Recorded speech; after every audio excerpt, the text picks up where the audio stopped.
На 28 јануари следната година Талат Џафери ќе седне во премиерската фотелја на техничката влада пред избори, но тука не завршуваат амбициите на ДУИ. Следна цел им е председател на државата. Талат Џафери дојдат кај министри и поршиптор. Премиерот ќе биде дел од етничкото уривање. Потоа останува само еден дел, тој на председателот на државата, кој ќе биде следната мисија на ДУИ. Ова е визијата на Али Ахмети, каде мандат по мандат, поглавје по поглавје, дел по дел го сочинува неговиот мозаик. Состојба на еднакви заедници. СДСМ го поддржуваат изборот на Џафери за технички премиер. За возврат го добија председателското место во собранието, за што веќе имаат и предлог. Ние сметаме дека името Талат Џафери е соодветно и добро решение. Председателот на партијата Димитар Ковачевски за во недела закажа состанок на раководството на СДСМ. На овој состанок од страна на партијата од страна на председател Димитар Ковачевски се очекува и Јован Митревски да биде предложен за председател на собранието и потврден од највисокото раководство на Социјалдемократскиот сојуз.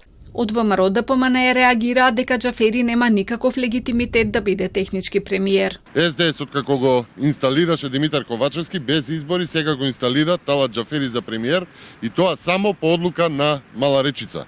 И ова не е единствената точка на истоветност помеѓу двајцата, на јавноста веќе е познато дека и Џафери, како и Ковачевски, беше дезертер од армијата.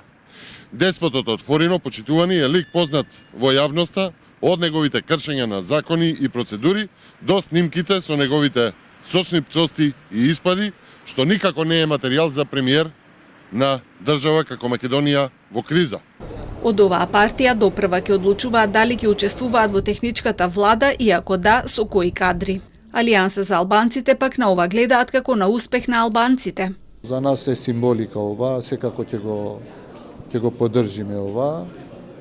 И мислам дека секоја албанска партија, па и сите, треба да покажеме широко градност, да речам, во овие моменти и да продолжиме понатаму да имаме успешни избори. Се огласија и од Демократскиот сојуз кои не поддржуваат формирање на техничка влада, особено со премиерот ДУИ. Предупредуваат на кршење на Охридскиот рамковен договор и на амандманот 6 од Уставот на Македонија, со тоа што ќе се формира техничка влада која дополнително ја суспендира правичната застапеност на сите етнички заедници и ќе ја зајакне доминацијата на ДУИ која има само 13 од вкупно 120 пратеници.